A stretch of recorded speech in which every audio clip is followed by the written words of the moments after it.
Kalau saya kan nggak bisa telepon, beliau yang bisa telepon. Pak, seperti biasa Pak, saya hanya bagian akhir, cuma ngitung-ngitung duit. Saya di sini sama Pak Tito, kalau nggak disebut namanya ngambek katanya. Masuk detik rupanya. Jadi saya mesti balas. Saya nggak disebut nama nggak ngambek Pak. Saya ngambek kalau uang yang disediain pakai utang nggak dipakai juga. Jadi saya kumpulin uang banyak, gebuk-gebuk orang pajak, bea cukai ditumpuk di sana nggak dipakai. Sementara di sini bencananya masih susah masyarakatnya. Itu aja Pak. Update sedikit tentang follow up meeting yang sebelumnya Pak Ketua. Saya kan udah mencoret tuh bintang di pergerakan mahasiswa IPDN. Udah jalan apa ya? 1.300 orang ke sini. Ya. Bagus sekali saya lihat tuh di detik. Di YouTube pelepasannya jadi bagus sekali. Terus yang kedua adalah satgas jembatan Pak yang sebelah. Sekarang ganti orangnya Pak. Kalau punya utang bosnya datang, kalau udah utangnya lunas anak buahnya datang Pak. Beda benar. Jadi kita alokasikan Pak 1 triliun ke satgas jembatan. Terus kemarin di Hambalang ada perintah ditambah 2 triliun. Jadi Satgas Jembatan punya alokasi dana sekarang 3 triliun. Kalau nggak beres juga jembatan di sini keterlaluan. Tapi saya pikir ya utangnya udah lunas ya Pak ya? Kira-kira utangnya udah lunas itu. Makasih Pak.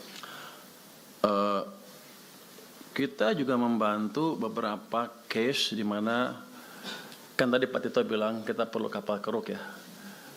Itu ada rupanya perusahaan yang dipinjam kapal keruknya lewat TNI, lewat Menhan. Tapi ada isu bea cukai katanya karena itu dari kawasan ekonomi khusus dimasukin ke sini harus bayar cukai 30 miliar. Saya bingung, mau bantunya mesti bayar. Jadi begitu laporan itu sampai saya langsung saya bilang udah abolish. Jadi kapalnya sudah jalan ke sini nggak usah bayar cukai, nanti kalau sudah selesai tapi dibalikin ke sana lagi, itu yang paling penting. Jadi nanti kalau Pak Tito mau pinjam dari tempat-tempat lain yang sejenis yang ada kendala seperti itu harus bayar cukai segala macam, lapor ke kita langsung kita bypass dan itunya kita pakai. Kan keterlaluan kalau orang mau bantu aja kita pajekin. Terus bicara dana APBN untuk 2026 untuk pembangunan kembali daerah terdampak, saya rasa cukup ya. Untuk DSP di BNPB kami ada 250 miliar, tambah cadangan bencana 5 triliun, tambah juga arahan dari Presiden untuk menambah dana DSP 600 miliar. Jadi dananya 11, kanan saya ini cukup banyak. Cuma sepertinya dia kurang mampu belanja. Nanti itu Pak yang tadi uang saku pengungsi yang 15.000 per orang per hari ya. Kalau Kamsos kan belum bisa masuk kelihatannya ya. Kenapa Anda nggak masuk? Anggap ini masih bencana sampai akhir musim hujan kira-kira gitu. Jadi Anda bisa masuk. Datanya kalau data nggak usah sempurna amat. Orang bencana mana bisa data sempurna. Yang penting bisa terverifikasi. Ada yang bertanggung jawab gitu. Itu harusnya besok juga bisa tuh mereka dikasih uangnya. Bisa nggak? Kalau sudah ada datanya. Loh, Anda datanya ada? Ada. Ya, yang nggak usah sempurna sekali, udah SK berarti mereka tanggung jawab kan. Anda masuk, besok bisa? Bisa. Oh, udah bisa tuh lah besok. Saya bisa ya? BNBA-nya ada. BNBA-nya ada. Oh, ada. Kalau nggak selesai tunggu data sempurna sampai kapan? Nggak ada data yang sempurna itu. Betul Pak. Kita buat data itu aja, data saya bertahun-tahun, data pendudukan bertahun-tahun nggak ada sempurna. Data beras aja nggak sempurna. Nggak ada yang sempurna, saya pikir ambil resiko aja. Kan Anda yang meresiko, saya enggak. Pak Menko, sama satu lagi, syarat salur tadi, syarat salur. Oh, syarat salur. Syarat salur. Tidak terlalu ribet biar percepatan pembangunan di daerahnya. Kita lebih maju lagi Pak. Karena ini keuangan Pak. Cepat pokoknya.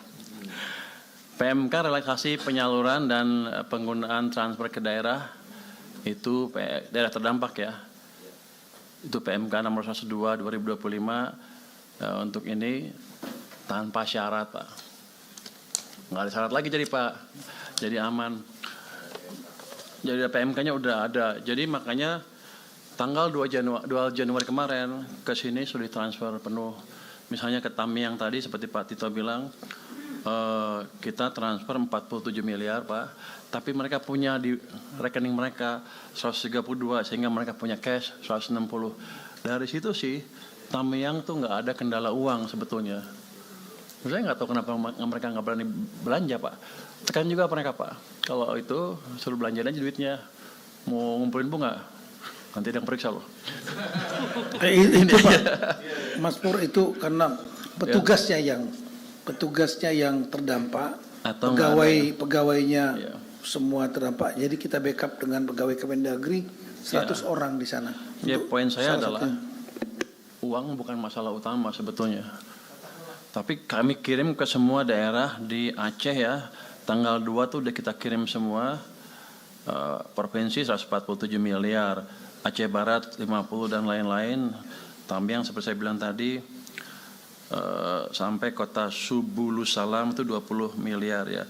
Kita sudah kirim di bulan Januari itu untuk Aceh saja 1,279 triliun. Jadi mereka cukup cash untuk gerak lah kalau mau. Tapi sepertinya kendalanya bukan cash aja. Seperti tadi administrasi yang tadi membuat mereka lambat juga. Jadi nggak masalah itu untuk cash. Ini jadi sekarang setiap bulan tuh setiap awal bulan kita kirim ke daerahnya langsung tanpa permintaan ya. Tanpa surat permintaan kita kirim sesuai dengan data setahun sebelumnya. Dari situ kita prediksi. Jadi mereka nggak akan ada kekurangan dana untuk itu. Pak Menteri, kami mohon efisiensi yang untuk Aceh agar bisa dikembalikan untuk tahun 2020. Kan saya udah bilang waktu itu akan kita ini ya, kan saya hanya